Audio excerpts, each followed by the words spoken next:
Hello and welcome বন্ধুরা, trading psychology YouTube চ্যানেলে আপনাদের সকলকে জানাই আবার স্বাগত।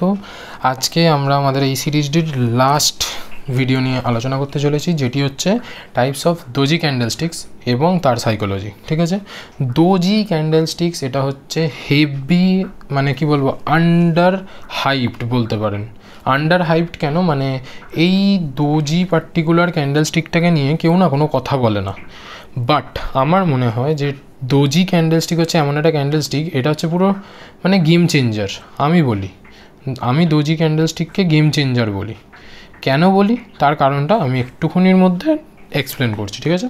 আচ্ছা, দোজি ক্যান্ডেলস্টিক মানে হলো, এটাকে আমরা বলি বেসিক্যালি ইনডিসিশন ক্যান্ডেলস্টিক। কি বলি? Indecision candlestick. কেন বলি? কারণ মার্কেটে যে বায়ার বা যে সেলার রয়েছে তাদের মধ্যে কেউ ডমিনেন্ট নয়। মানে কেউ এটা ঠিকই করতে পারেনি যে মার্কেটকে আমি উপরে নিয়ে যাব নাকি নিচে নিয়ে যাব, না বায়াররা এফেক্টিভ না সেলাররা এফেক্টিভ। তো তার জন্য একটা এই রকম ক্যান্ডেল তৈরি হয়, যার কিনা বডিটা খুবই ছোট বলতে পারেন, যেখানে ওপেন হয়েছে সেখানেই ক্লোজ হয়েছে। তো এই যে দোজি ক্যান্ডেলস্টিক, এই যে পার্টিকুলার দোজি ক্যান্ডেলস্টিক, এটা কিন্তু বিশাল বড় গেম চেঞ্জার। কেন? তার কারণ এর একটুখানি সাইকোলজিটা আপনারা বুঝে নিন। এটা হচ্ছে হাই, এটা লো। মার্কেট ধরুন এইখানটা করে প্রথমে ওপেন হয়েছে 9:15, ঠিক আছে? মার্কেট একটু নিচে এলো, এসে আবার ওখান থেকে উপরে গেল, আবার ওখান থেকে নিচে এসে ঠিক যেখানে ওপেন হয়েছিল তার আশপাশটা করে ক্লোজ করলো 3:30। That is called a doji.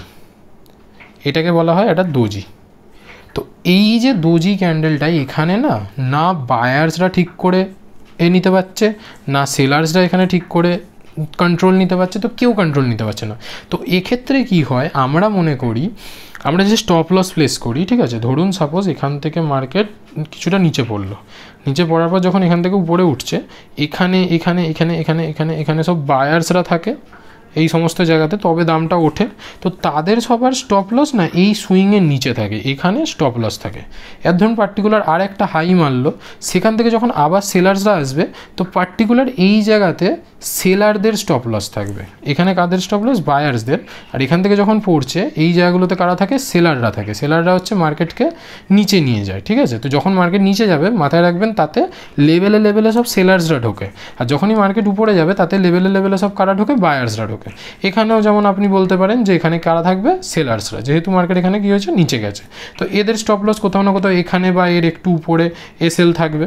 তো বেসিক্যালি দেখবেন এই যে প্রথম ডাউনফলটা এলো, এটা আসার পরে কি হয়, মার্কেট যখন এখান থেকে ঘুরে বায়ার্সরা অ্যাক্টিভ হচ্ছে, এদের সবার স্টপ লস এই লেভেলে থাকে। তো সেক্ষেত্রে কি হয়, এদের স্টপ লসগুলো খেয়ে নিয়ে মার্কেট একটা লেন্থ, মানে একটা রেঞ্জে চলে যায়। তারপর সেখান থেকে যখন আবার পড়ে, এখানে কিছু স্টপ লস বিল্ড হয় হাইয়ে, আর এখানে লোতে কিছু স্টপ লস বিল্ড থাকে, মানে অলরেডি তৈরি থাকে। সেক্ষেত্রে আমাদের সুবিধাটা কি হয়? সুবিধাটা হয়ে যায় এটা, যে আমরা হাই আর লোটাকে মার্ক করে দিলে, মার্কেট তো মিডিলে রয়েছে, এখান থেকে যেদিকে মার্কেট যাবে, সে আপসাইড হতে পারে বা ডাউন সাইড, সেই দিকের জন্য একটা ট্রেন্ড তৈরি হয়ে যায় পার্টিকুলার সেই দিকের জন্য। তো এইটা হচ্ছে সবথেকে বড় একটা, মানে দোজি ক্যান্ডেলের বেসিক্যালি বলতে পারেন সবথেকে বড় একটা অ্যাডভান্টেজ এটা, যে দোজি ক্যান্ডেল যখনই, মানে এরকম কোনো ইনডিসিশন ক্যান্ডেল হবে, তাতে একটা ভালো একটা র্যালি এক্সপেক্ট করা যায় ফিউচার, মানে তার পরবর্তীতে। কিন্তু বাট এইখানে একটা অনেক বড় বাট থাকে। বাট এই যে দোজি ক্যান্ডেলটা, এর কিন্তু প্লেসমেন্টটা খুব দরকারি। প্লেসমেন্টটা কী হয়, খুব ইম্পর্ট্যান্ট হয়ে যায়। যদি বলেন কেন, তার কারণ হচ্ছে এই যে প্লেসমেন্ট, এই প্লেসমেন্টের মাধ্যমে কিন্তু আপনি দোজিকে আইডেন্টিফাই করতে পারেন। দেখুন, আমরা কি বলি যে মার্কেট কখনো সিঙ্গেল ডাইরেকশানে ওঠে না, higher high higher low higher high করতে যায়। তো ধরুন এখান থেকে মার্কেট এই জায়গাটাতে একটা দোজি বানালো, মানে কি, মার্কেট ধরুন কিছুটা উঠেছে, ওঠার পরে একটা দোজি করলো। তো এখান থেকে দুটো সিনারিও হতে পারে, হয় একটা পুল ব্যাক তারপর আবার কন্টিনিউ, বা কন্টিনিউ না করে এখান থেকে একটুখানি পুল ব্যাক দেওয়ার পরে আবার রিটেস্ট করে আবার সেই ব্যাপারটাকে কন্টিনিউ। তো এখানে আমরা কি দেখব, এই যে দোজি ক্যান্ডেল খুব ইম্পর্ট্যান্ট ক্যান্ডেল। বাট 5 আর 15 মিনিটে কিন্তু আপনারা যদি দেখতে যান দোজি ক্যান্ডেল, তাহলে কিন্তু অতটা এফেক্টিভ নয়। হতে পারে যে গ্রিন ক্যান্ডেল হয়েছে, তারপরে একটা দোজি দিয়েছে, একটা হয়তো তারপরে রেড ক্যান্ডেল হবে, আপনার মনে হবে যে তাহলে নিচের দিকে যাবে, কিন্তু তারপরেই হয়তো আবার একটা বড় গ্রিন ক্যান্ডেল দিয়ে চলে যাবে, ঠিক আছে। তো এই যে কনসেপ্টটা, এটা হয়তো 5-15 মিনিটে কাজে লাগে না, কিন্তু যদি আপনি ডেলিতে দেখেন, ডেলি বলুন বা উইকলি বলুন, তাহলে কিন্তু এগুলো কি হয়, সাপোর্ট আর রেজিস্ট্যান্স, বেসিক্যালি সাপোর্ট আর রেজিস্ট্যান্স যেটা হয় সেই জায়গাতে কিন্তু খুব এফেক্টিভ হয়। এই যে ধরুন একটা সাপোর্টে গিয়ে একটা দোজি হলো, কথার কথা, এবার যদি এই দোজিটা কিন্তু ট্রেন্ড চেঞ্জার হতে পারে, মানে এখান থেকে যদি একটা ভালো ক্লোজিং পাওয়া যায় পরের ক্যান্ডেলটা এর হাইয়ের উপরে, তাহলে কিন্তু আপনি বলতে পারেন এখান থেকে মার্কেট একটা আপ ট্রেন্ডে। বা ধরুন উপরে যাওয়ার পরে এখানে যদি কোনো একটা দোজি হয়, কথার কথা, এটাও কিন্তু একটা ট্রেন্ড চেঞ্জার হতে পারে। যদি এরপরে একটা কোনো ভালো রেড ক্যান্ডেলের ক্লোজিং পান, তাহলে বলতে পারেন যে এটা নিচের দিকে এখন আসার জন্য রেডি।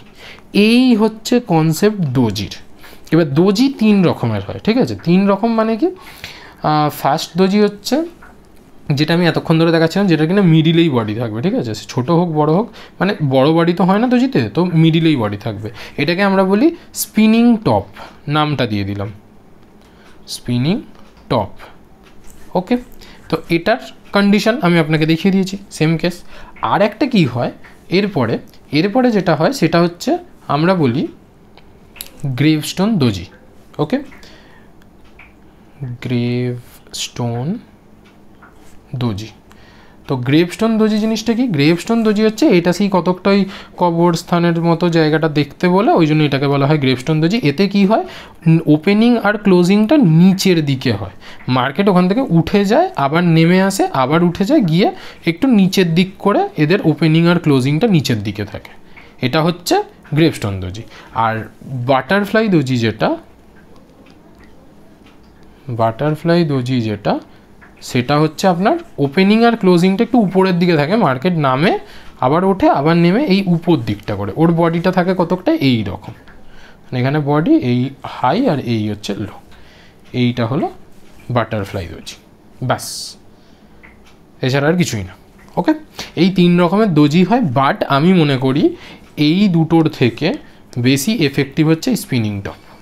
তো বেশিরভাগ আপনারা যদি কোনো দিনও চার্ট দেখেন, তো দেখতে গেলে ওখানে এই স্পিনিং টপ ব্যাপারটা খুঁজবেন, আর যাতে যে স্পিনিং টপে যত বড় উইক হবে, এটা মাথায় রাখবেন, যত বড় বড় উইক হবে তত সেটা কিন্তু ভালো ট্রেড করার জন্য হতে পারে। তাতে স্টপ লস আপনার একটু বড় হবে, কিন্তু যদি সেটা প্রপারলি এক্সিকিউট করতে পারেন তাহলে কিন্তু অনেক ভালো ট্রেন্ড পাওয়া যাবে।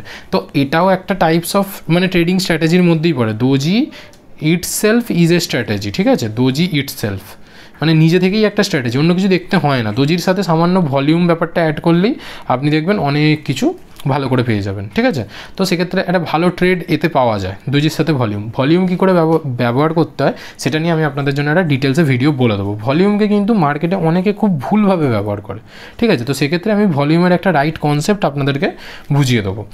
তো আজকে আপাতত দোজি এইটুকুই, বেশি কিছু নেই বলার মতো দোজিতে। দোজি বিশাল সুন্দর একটা স্ট্র্যাটেজি নিজের মধ্যেই। দোজিকে আপনারা যদি ট্রেড করতে পারেন তো খুব ভালো ট্রেড হবে। দোজিতে কীভাবে স্ট্র্যাটেজি বিল্ড করতে সেটা নিয়ে আমি আলাদা করে একটা ভিডিও বানিয়ে দেবো। নেক্সট ভিডিও আমার একটা মানে খুব সুন্দর একটা স্ট্র্যাটেজির উপরে আসবে। বেসিক্যালি স্ট্র্যাটেজিটার নাম হবে RSI দিয়ে, ঠিক আছে, মানে নাম নয়, মানে বেসিক্যালি স্ট্র্যাটেজিতে আমরা RSIটা ইউজ করব। RSI আর মুভিং অ্যাভারেজ এই দুটো জিনিসকে আমরা ইউজ করব। RSI কী জিনিস, মুভিং অ্যাভারেজ কী জিনিস, আমি স্ট্র্যাটেজিতে বলে দেবো আপনাদেরকে, চাপ নেওয়ার কোনো দরকার নেই। দেখা হচ্ছে পরের ভিডিওতে, অপেক্ষা করুন। ভিডিওটা আসতে হয়তো একটা দিন নেবে, কারণ একটু আমাকে বুঝে শুনে ভালো করে আপনাদের বোধগম্য করে বানাতে হবে, তো একটু অপেক্ষা করুন। আর এই ভিডিওটি যদি আপনাদের ভালো লেগে থাকে জানেন কি করতে হবে, লাইক করুন, শেয়ার করুন, সাবস্ক্রাইব করুন চ্যানেলটিকে এরকম আরও ভিডিও দেখার জন্য। আর মুভিং অ্যাভারেজ, RSI যেটা রিলেটিভ স্ট্রেংথ ইন্ডেক্স, এদের দিয়ে আমি যে স্ট্র্যাটেজিটা বানাবো সেইটা দেখার পরে এরকম বেশ কিছু আমি স্ট্র্যাটেজি দেবো, এবং তারপরে আমি আপনাদের জন্য কিছু স্টক ডিসাইড করব, মানে স্টক নিয়ে আলোচনা করব। সেই স্টকগুলো আপনারা রিসেন্ট দেখতে পারেন, মানে এখন মার্কেটে কিন্তু স্টকগুলো ভালো দেখার জন্য। আর তারপরে আমি ধীরে ধীরে চার্ট প্যাটার্ন এবং এক্সেট্রা সব এক এক করে আনবো। আপাতত কিছু স্ট্র্যাটেজি আর আপনাদের লাইভ এক্সাম্পল কিছু আমি দেবো। তো দেখা হচ্ছে পরের ভিডিওতে, ততক্ষণের জন্য বাই বাই।